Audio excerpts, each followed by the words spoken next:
Section 2 of Chapter 6, Factoring Trinomials of the Form x squared plus bx plus c. I have to tell you, I think this is my favorite part of algebra. This is what I love to do. A lot of it is simply because they're like puzzles, and I love puzzles. So hopefully if you like puzzles, you'll like it. Otherwise, live through it and we'll do something different next time. All right, here we go. So when you're factoring trinomials, what we're going to need to do first is we're going to have to scratch back into our memories and remember FOIL. Remember first, outside, inside, last. Because when we used FOIL, we multiplied two binomials. And we multiplied the first terms. X times x gave us x squared. We multiplied the outside terms. X times 3 gave us 3x.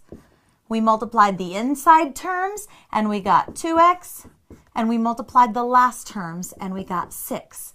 And then we noticed that these two inside terms have the same exponent. They're like terms, so we can combine them and end up with x squared plus 5x plus 6.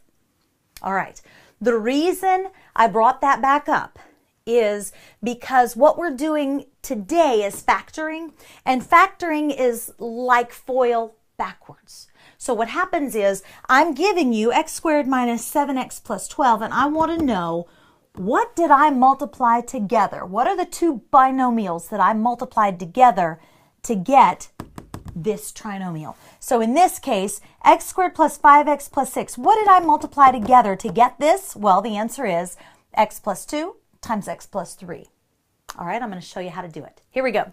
So the first thing to do is to recognize, okay, we've got a trinomial. I want to factor this into two binomials. So you're going to simply have your two sets of parentheses. That step is easy. Second step is to look to see, well, the first terms that I multiplied, the first terms multiplied together to give me the first term of my trinomial. So the first term of the trinomial is x squared. You just multiply x times x to get that. So I want my first terms to be x and x. All right. Now the next step, the middle step, is actually harder because you've got two things involved. So skip the middle one and go to the last one. To get my last term, I took 2 times 3 to get 6. So when I multiply these two terms, I want to end up getting 12. So in order to figure out, well, which of these, what goes here, I've got to determine, well, what can I multiply together to get 12? So look at all of our options. Let's see. 1 times 12 gives you 12.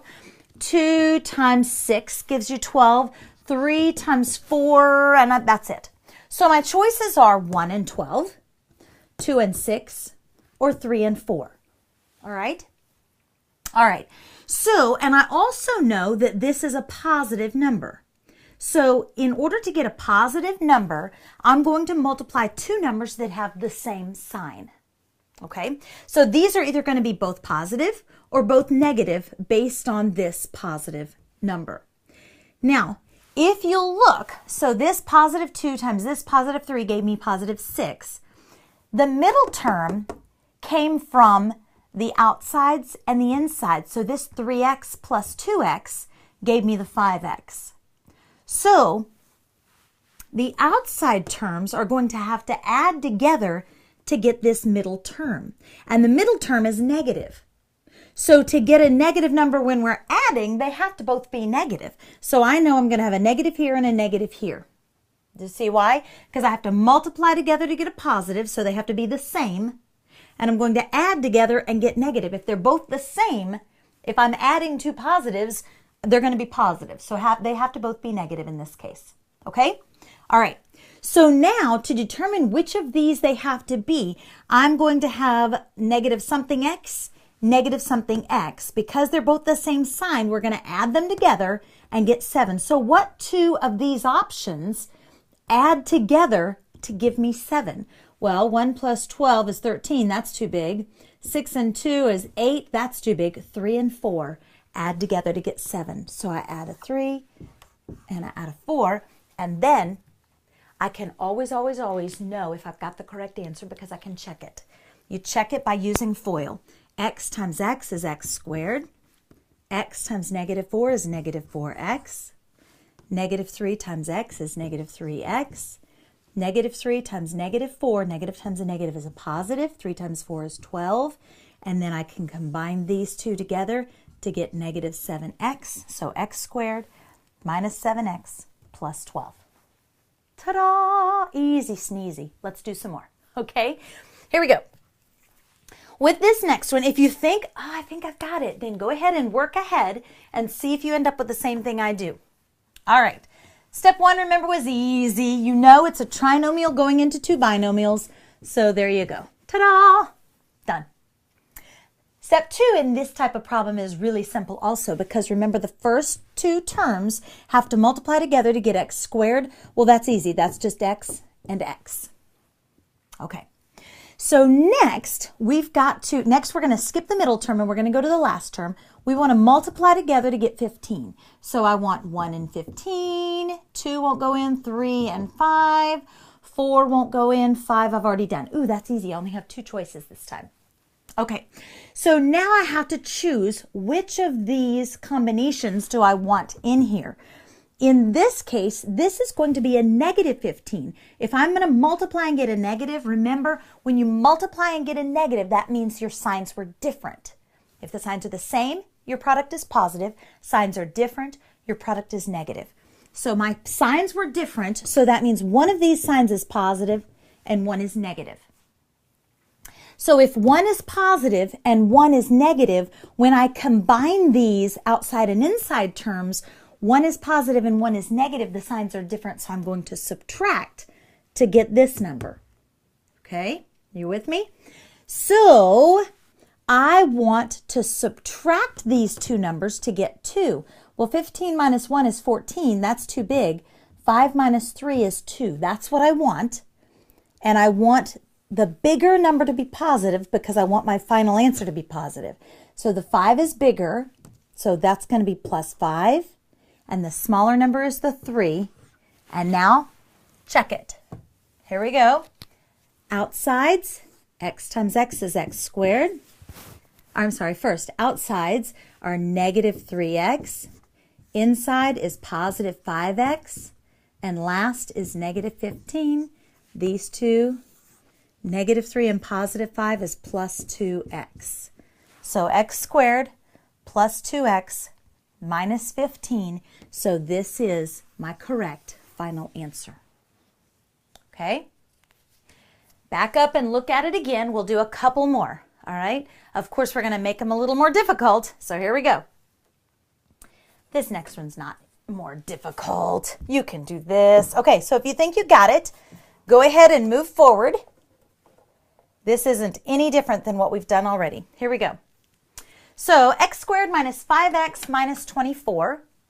This is a trinomial. We want it to be a we want it to be a product of binomials.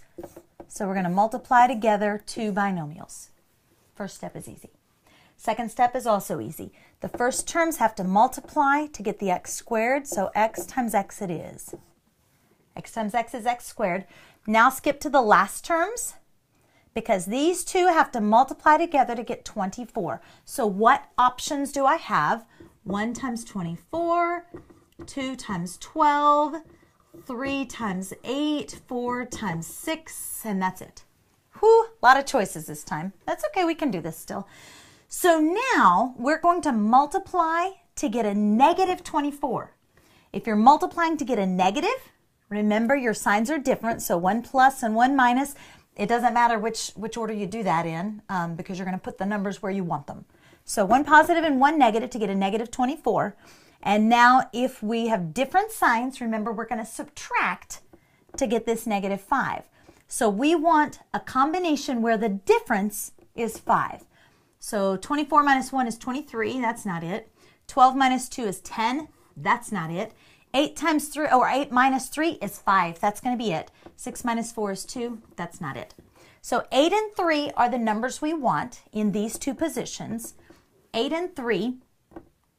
And we want our final answer to be negative. So the bigger number is going to be negative. So 8 goes here and 3 goes here.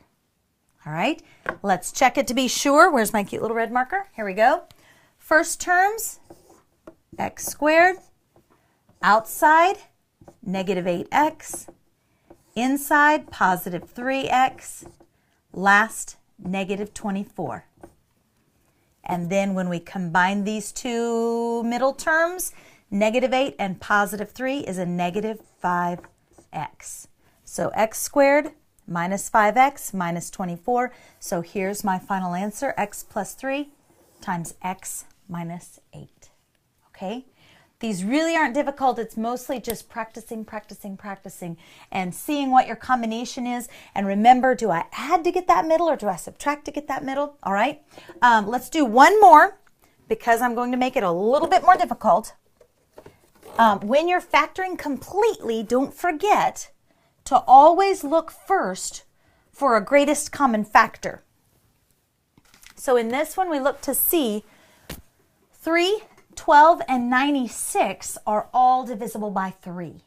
So before we start factoring out into binomials, factor out anything that's common to all of them.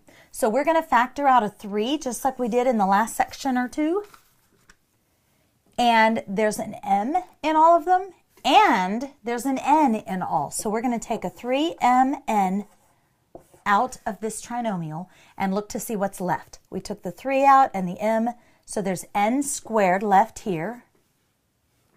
The signs don't change. 3 times 4 gives you the 12.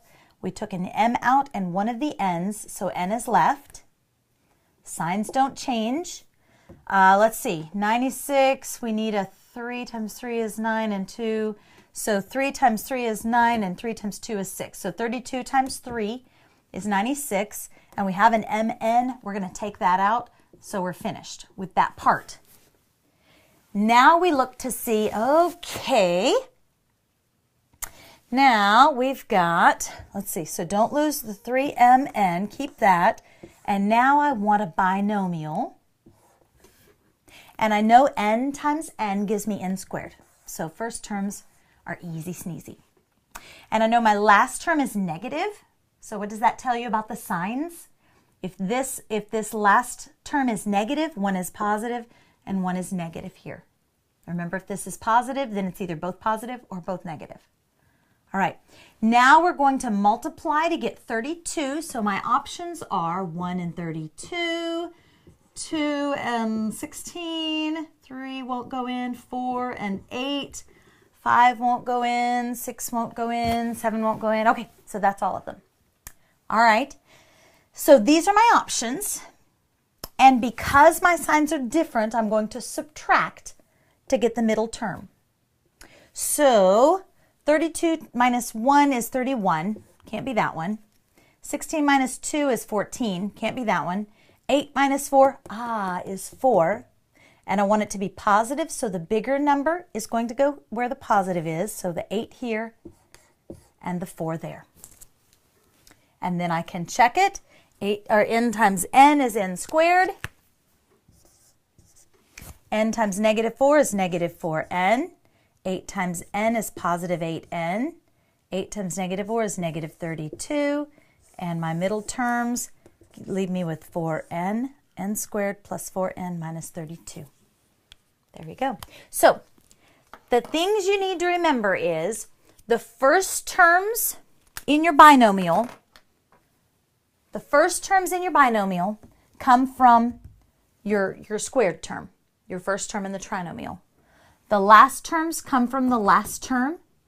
The middle term here is either going to be the sum of your factors or the difference of your factors.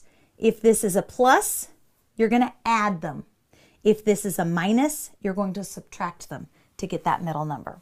All right?